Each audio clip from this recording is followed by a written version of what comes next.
Forget frequently asked questions. Common sense, common knowledge, or Google. How about advice from a real genius? 95% of people in any profession are good enough to be qualified and licensed. 5% go above and beyond. They become very good at what they do, but only 0.1% are real geniuses. Richard Jacobs has made it his life's mission to find them for you. He hunts down and interviews geniuses in every field: sleep science, cancer, stem cells, ketogenic diets, and more. Here come the geniuses. This is the Finding Genius Podcast with Richard Jacobs.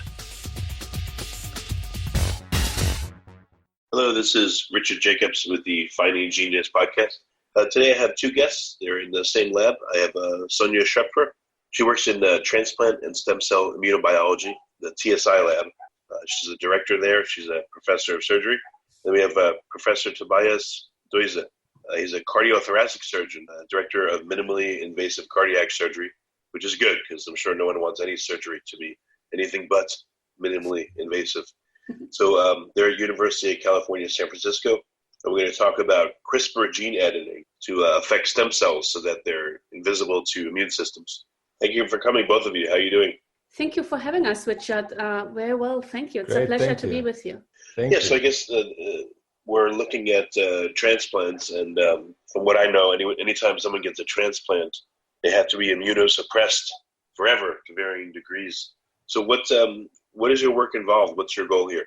Yeah, so Richard, that's correct. So whenever you do a transplant, the immune system recognizes that transplant as foreign and the body immediately wants to reject that. So patients have to take immunosuppressive agents, meaning that you have to take medication your whole life that really alters your immune response. And then you have the high risk of getting infections or tumor development and other side effects. So the goal of our studies is really to understand transplant rejection and then to overcome that hurdle, to really have transplants that you can transplant without medication into any patient. And when we think about that, we are now more recently working in the stem cell field rather than the solid organ transplantation field. So when a transplant is rejected, what does that look like? How long does it take, and does it go through different types of rejection? So when we look at solid organ transplants, and I'm specifically involved with heart and lung transplants, these are organs that have, a good amount of immunogenicity, which means they require pretty high doses for immunosuppression. And if the immunosuppression goes down or the immune system gets activated more than it should, then the immune system attacks the organ. And there's an immune cell inflammation and the organ function becomes compromised. And this can actually happen pretty quickly. This can actually happen over the course of a few days and can have, very severe consequences. That's why we, in the solid organ transplant, always have to make sure that levels are adequate and patients take their medications regularly. Now, in the stem cell field, not as much is known about exactly how the cells would react, but it seems that the immune rejection is, if anything, even stronger against cell transplants. What do you mean? What role do the stem cells play in the recipient? So when we look at solid organ transplantation, that means we want to replace a failing organ with a new organ, but a complete whole organ. And the field of stem cell transplantation looks at using cell products to increase the function of the failing organ. So with the use of stem cell derived products, we hope to be able to treat a variety of different diseases for which the loss of functional cells is a hallmark. You mean instead of doing a transplant, you're culturing stem cells from a donor and injecting the stem cells instead of a whole organ? Is that what you mean? So we believe we need to start from pluripotent stem cells. So we have a big source for cells, differentiate them into the specific cell type of need, and then, and this is very organ specific, transplant them either orthotopically into the organ or heterotopically to make up for the lost function. Okay, so an example is if I have a damaged heart, you're going to induce pluripotency in my own cells or in a donor's cells? I guess in donor cells, and then you're going to inject them into my heart to try to have my heart muscle regrow in the places it's damaged, for instance? Yeah, so if we start with a concept where a patient donates a cell, it gets reprogrammed to a pluripotent state, it gets expanded, it gets differentiated. It is a very long process, which is difficult to quality control and very time and cost intensive. So we don't believe that patient tailored stem cell approaches will be successful for treating a large patient population. We think that instead of autologous allogeneic cells need to be used in order to treat big patient populations. Now, the allogeneic cells have the problem of immune rejection. That's why we work so diligently in understanding the rejection process and in engineering the cells to overcome these hurdles. All right, so just to be clear, autologous means my own cells. If you induce, let's say, my skin cells into pluripotency, and then you want to differentiate them into heart cells, would you do that? Would you try to do that, induce them, turn them into heart stem cells, inject them into my heart, and I would still reject them, my own cells? Well, you're touching on a very interesting topic. First of all, it is not as easy as that sounds, meaning the reprogramming has its own obstacles, hurdles, and problems. So even very experienced core labs sometimes fail to really reprogram and generate pluripotent stem cells from donated, patient cells. So it's actually a pretty complex procedure. Will those cells later on, when differentiated into a different cell type, become immunogenic?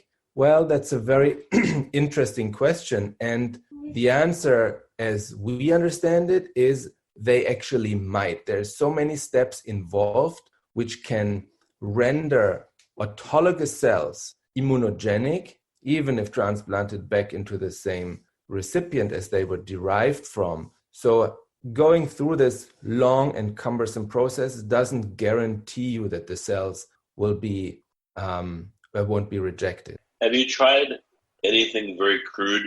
Let's say in a mouse, you take skin cells, you culture them, and you literally just inject them at the site of the heart. Trap them so that they can't move and see if there's an immunogenic response. You're not differentiating, you're not inducing, you're not doing any of that stuff, but maybe that's a very crude, proof of concept.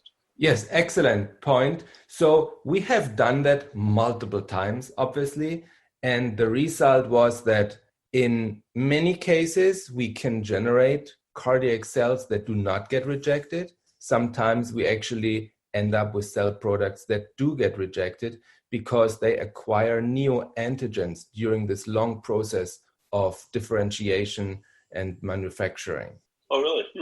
Mm-hmm. Are you able to, where do you think what do you think is causing the immune response? Is it the cell membrane, the proteins and the structure of the cell membrane that really is the main outward-facing element of a cell that causes the immune response? Well, that's an excellent point. I don't think it is limited to the cell membrane because the cells present endogenous proteins via, MHC molecules also. So we have found that if we introduce mutations, and they're easily introduced during these pretty tough procedures of reprogramming and differentiation, you end up with mutant proteins, and if they get presented, they can induce an immune response. I wonder how what lessons can be learned from cancer and the niche construction it does, because cancer is doing this. If you have liver cancer and metastasizes to the pancreas, let's say, now you've got liver cells that are in a new niche, but they're still avoiding detection by the immune system. So they're doing something that is allowing them to be not even the cell type that they're nestled in, the pancreas, let's say, but still avoid the immune system. That's excellent point. We look at cancer constantly because some cancers use mechanisms, like camouflage mechanisms, to make them evade the immune response. And some of the mechanisms cancers use, if we understand those, we can translate those into our field, making them, using them to make stem cells immunosilent. How's your theory evolving? What do you think is going to be some of the things that make this work? And what are you testing right now? So we really try to learn, rather than from the cancer biology, from fetomaternal tolerance, and that is during pregnancy, when the fetus has 50% of the proteins from the father, but the mother's immune system doesn't reject the fetus. So we tried, I think, the last 10 or 12 years to understand those molecules. There are like 12 or 13 of them. And the fetus is either upregulating or downregulating those molecules to really be silent and escape the immune rejection from the mother. And we know from pregnancies, when you have miscarriages, that sometimes those molecules are failing and the fetus is not able to have this tolerogenic environment around himself or herself. And then the fetus gets rejected. And we try to adapt those molecules and transfer that to the iPSC technology and really generate stem cells and then differentiated cells that are hypo-immunogenic and don't get rejected. And these are surface proteins on the cells you're looking at? Yeah, so all of them are surface, or most of them are surface molecules. They are either downregulated or upregulated. So you either have to do a knockout of that certain molecule or you overexpress. And I think the challenging part the last years was really that you had to identify molecules that don't alter iPSC pluripotency and still allow you to differentiate those iPSCs into, for example, heart cells or liver cells. And this is not easy because some of those molecules don't enable cell differentiation anymore. What's your best starting material that makes the induction process work the best? So we do the gene modifications in pluripotent stem cells, and we really work with different iPSCs from mouse, human, monkeys, pigs. So it's really, as soon as you have a pluripotent iPSC line, you should be able to generate hypo-immunogenic iPSC. Well, but again, what do you, in practice right now, what cell type candidate do you think is best that you've been able to, again, induce pluripotency and then differentiate it towards the cell type you want, heart or lung? So there are different discussions out which is the best starter cell line. Should you use like fibroblasts to reprogram? But our skin is under the UV exposure all the time. So there are discussions you might have mutations if you use that as starter cell. I think a blood draw with PBMCs is easy to do. There are other techniques discussed like umbilical cord line, CD34 positive cells. It doesn't really matter that much, Richard. As soon as you have the iPSCs, you characterize them, you check them for pluripotency and mutations.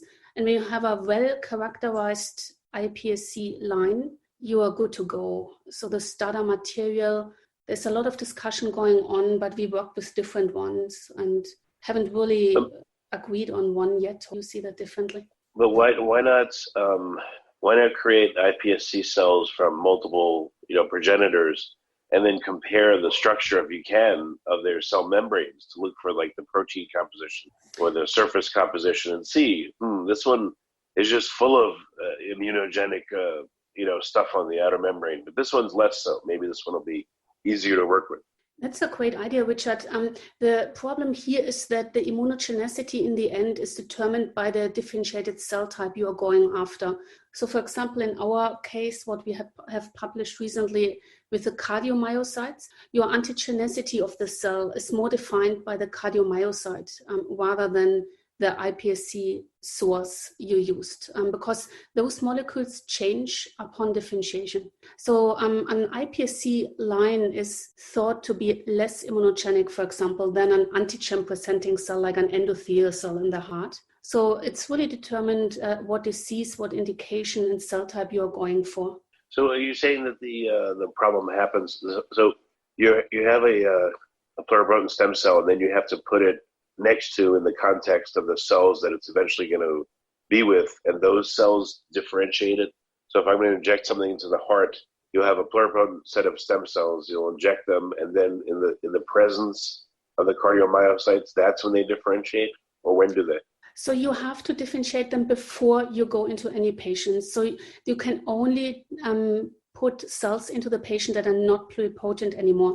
Otherwise, you have the risk of teratoma development, meaning that the pluripotent stem cells in a patient would form tumors, and they would show cell types from each 3 germ layers. So it's really important that for iPSC technology, you're only aiming to go in with non-pluripotent differentiated cells. It can be a progenitor cell. It doesn't have to be the end mature cell you're aiming for, but going with a pluripotent stem cell is impossible for patients. Okay, well, what are you using as the primer to start the differentiation of your stem cells? So that depends on the cell type again. So we did heart cells in the past, so smooth muscle cells, endothelial cells, cardiomyocytes. And for each of them, you have a different protocol. Basically, you are trying to give them the cytokines and nutrition they need for differentiation. Let's say endothelial cells need VEGF, a growth factor. They just need to become endothelial cells. So it's really dependent on the cell type. Those protocols are all well published. Every lab is doing it a little bit different maybe, but the overall protocol, the basic protocol is the same for everyone. So our lab is not really a differentiation lab. So what we are doing, we are using the published protocols, get the cell type we're aiming for, and then study the immune rejection to that cell type. How many, if you were to characterize it as a series of steps on the road to differentiation, does it look like that? And, how many steps are there and how long does it take, let's say, for a heart cell? Yeah, so you can check those cells doing differentiation if you're on the right way to make, for example, cardiomyocytes. And really experts in the field, which are differentiation labs, they're doing that. We are using the published protocols. So what we do, we start the differentiation, and then, for example, for endothelial cells, after 14 days, you do have your final endothelial cell product. And what we do is then we characterize that product and we make sure that those are really endothelial cells. The purity is usually quite high. It's around like 95%. You can then really sort those cells that you have a pure endothelial cell population.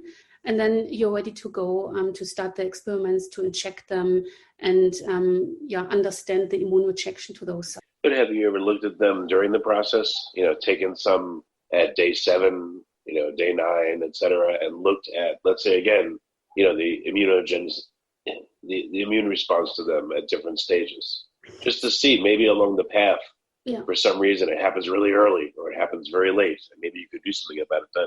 Yeah, that's a great idea. We actually have done that a few years ago.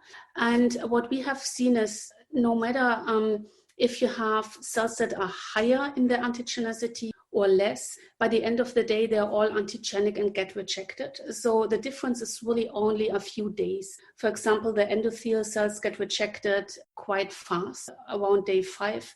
And then less antigenic cell in our hands got rejected, I think it was a week or up to 10 days. So there is a little bit variance here, but by the end, they're all antigenic, they're all allogenic. So there is no such cell that doesn't get rejected by itself. So you have to help nature and you have to make them hypo-immunogenic to achieve long-term survival.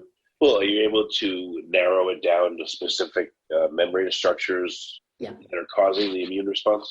Yeah. So as I said, the fetomaternal tolerance has certain molecules. We checked now almost all of them.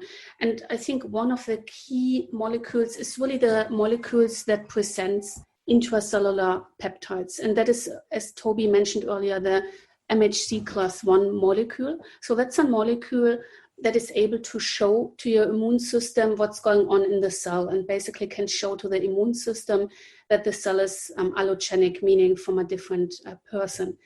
So if you knock out that molecule, basically there is no way for the cell to show that the cell is 4-ein anymore. So that actually is a major success to achieve hypo-immunogenicity. How is the cell communicating? Is it through extracellular vesicles that contain certain signaling molecules, or is there another way? So the communication to the immune system is through the MHC class 1 molecule and the class 2.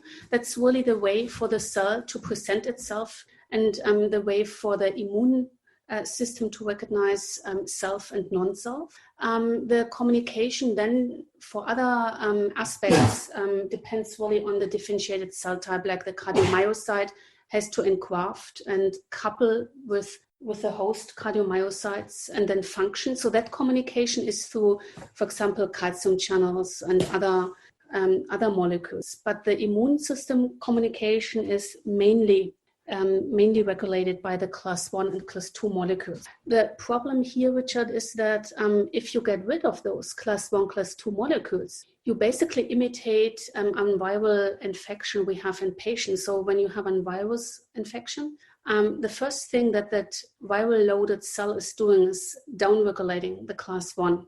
And that's why we do have innate immune cells like NK cells or macrophages, and they are sensing the missing self. And as soon as they recognize a cell with no class 1, they would immediately start killing that cell. So that was kind of the complicated part of our research, to understand how to protect the cells when they are class 1, class 2 knockout from the NK cell and macrophage killing.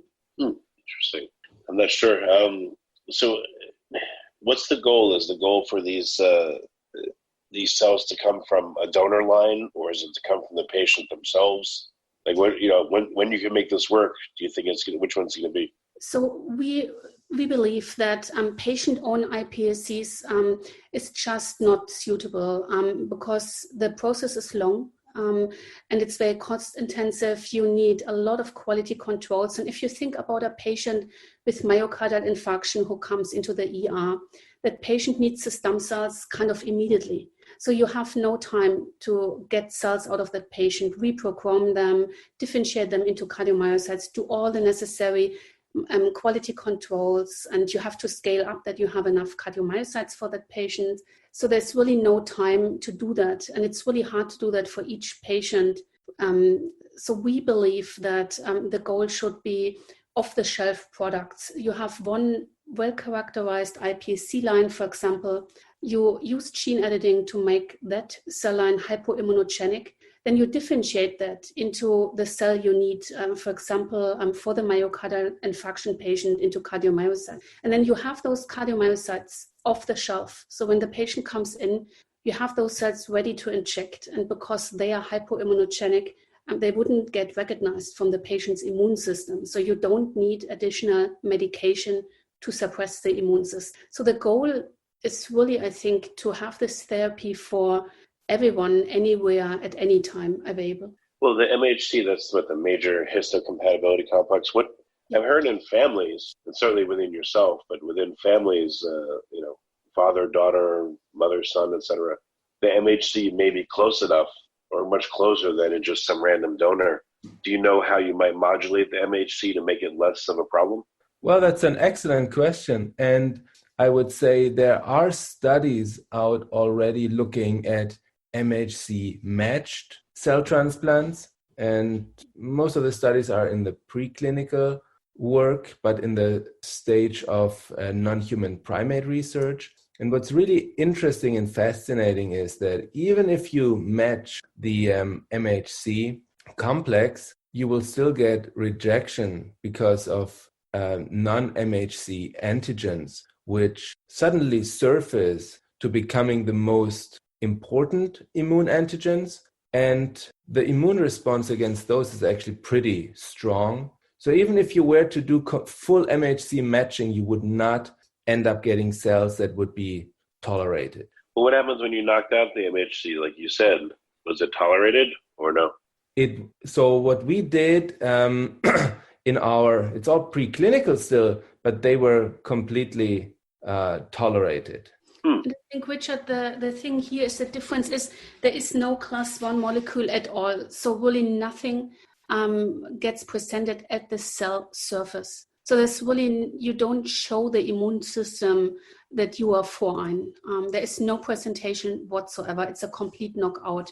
If you do a knockdown, we have seen that, I think in 2009 when we did it the first time, the knockdown is not good enough. You still induce rejection. So the key point here is that you have to have a knockout of the class 1 molecule. So that means probably that there's something else going on with it, because if you're knocking it out completely, then you're not getting a response. But even if it's matched, you're still getting a response. So something else about it. It's not just the matching, there's something else going on that's causing this.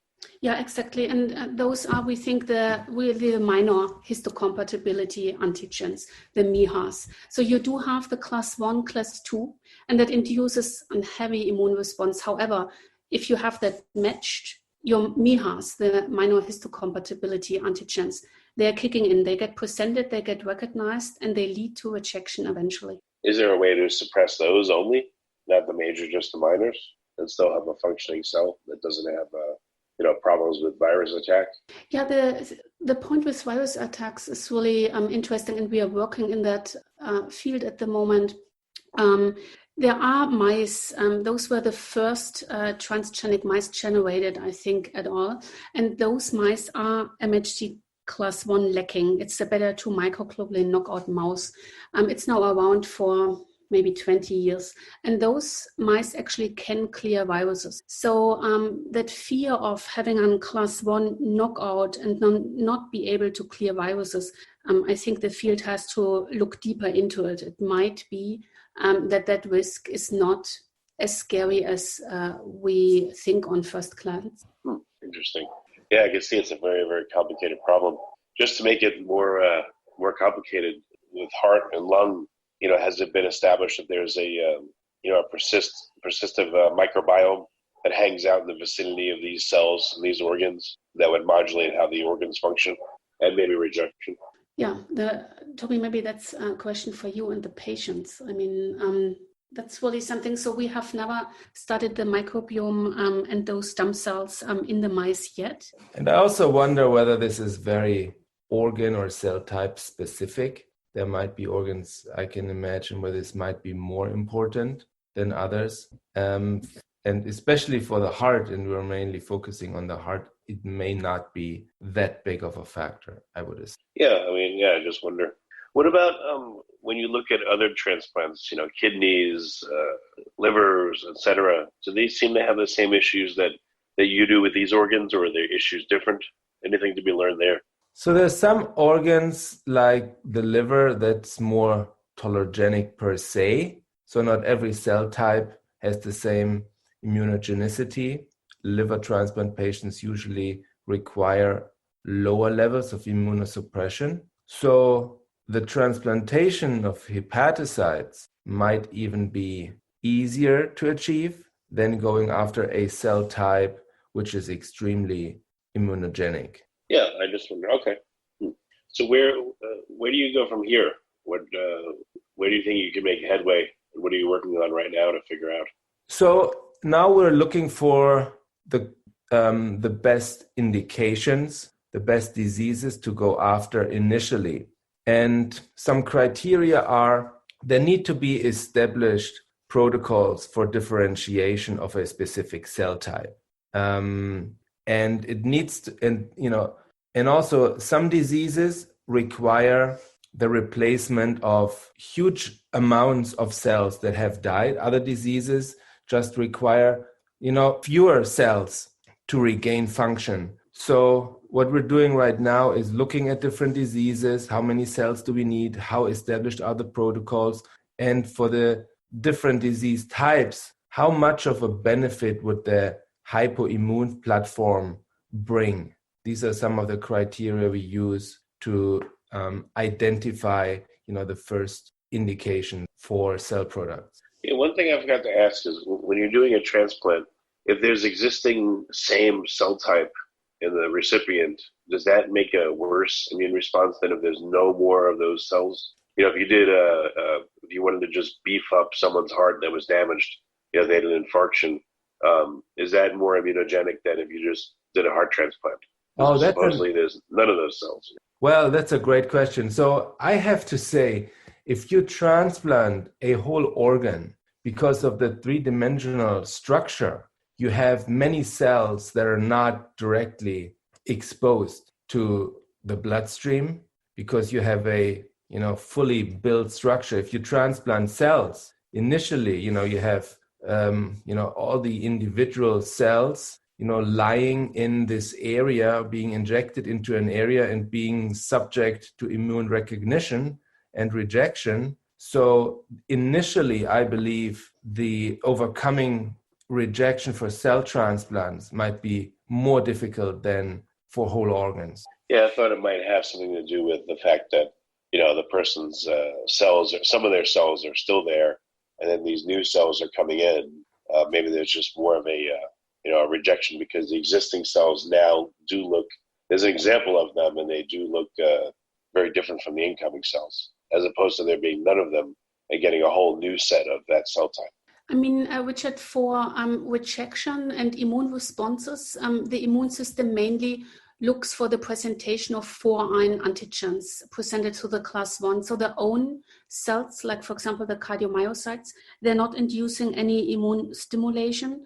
And then only the new cells you put in, they have that 4-ion presentation. They would cause the immune rejection. So I think it doesn't matter that much where you put them in. However, in your example, when you put that into a patient with myocardial infarction, the immune system is quite activated. So you have a lot of inflammation in the heart due to the myocardial infarction itself. So I think we have to understand how that alters immune recognition and immune rejection of the cell. Okay, got it.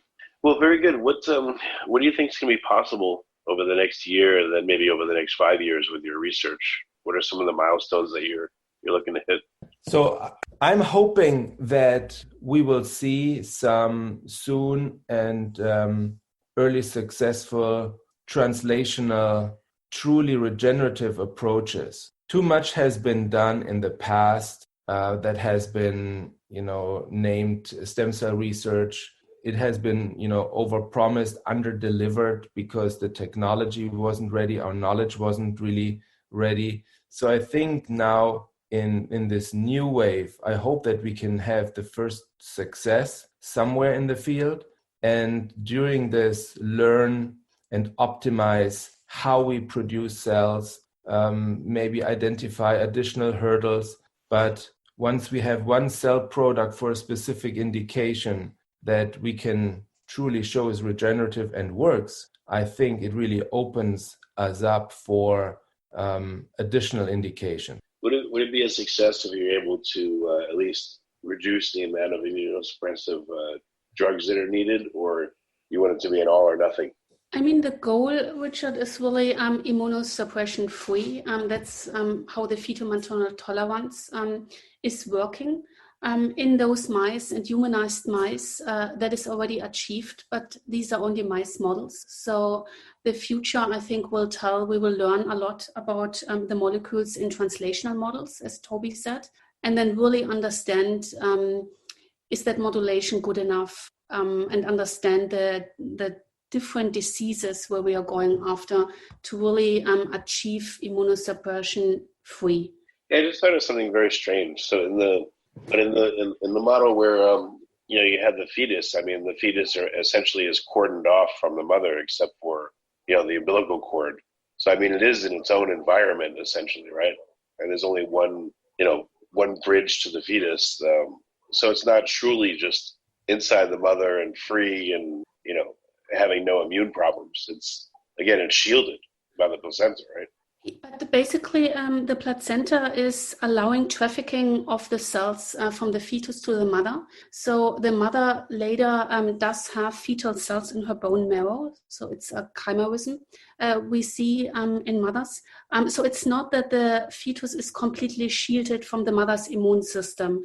Also, antibodies can traffic through to the fetus. So it's not a complete shielding. They're connected. The mother's immune system is recognizing the 4-ion cells, the allogenic cells, but the immune system is basically not attacking. I always compared with an army without weapons. So the immune system is recognizing that there is a foreign fetus, but it's not attacking the fetus. Oh, okay. So it works better than I thought it did. Interesting. Well, very good. What's the best way for people to learn more about your research and to read papers and check out your work? We do have a lab homepage where we show the recent work we have published. We share where we give presentations. We also, Toby's very involved in that. He's doing a lot of teaching for high school students and whoever is interested in the topic. And we also always welcome visitors to the lab. We get a lot of emails where high school students or students are interested in just joining us for a few days. So we are always happy to host interested researcher students. Oh, so you host students for a while and then you reject them, and the next set of students come to visit? I'm just kidding. Well, the fact is, Richard, most of them are then with us. So we work with a team like many years together. So some of our team members they're not rejected. They stick with us like since 12 years or even longer already. I was just kidding. You should tell all new people that come, you have a few days, but if you don't perform, we'll reject you. Oh, no. We always love to get new people involved. And the truth is, Richard, not everyone is really interested in immunology. So if you start to talk about T cells and B cells, you see pretty fast that most of the colleagues are not that interested into that field. Well, I just had to make a joke. But very cool. Well, good. Well, Sonja and Toby, thank you for coming. And it's been a really good call, very interesting. And you have a very difficult task ahead of you, but a really great one if you could make it work. So thank you for what you do. Thank you for having us. Thank you very much, Richard. You've been listening to the Finding Genius podcast with Richard Jacobs. If you like what you hear, be sure to review and subscribe to the Finding Genius podcast on iTunes or wherever you listen to podcasts. And want to be smarter than everybody else? Become a premium member at findinggeniuspodcast.com. This podcast is for information only. No advice of any kind is being given. Any action you take or don't take as a result of listening is your sole responsibility. Consult professionals when advice is needed.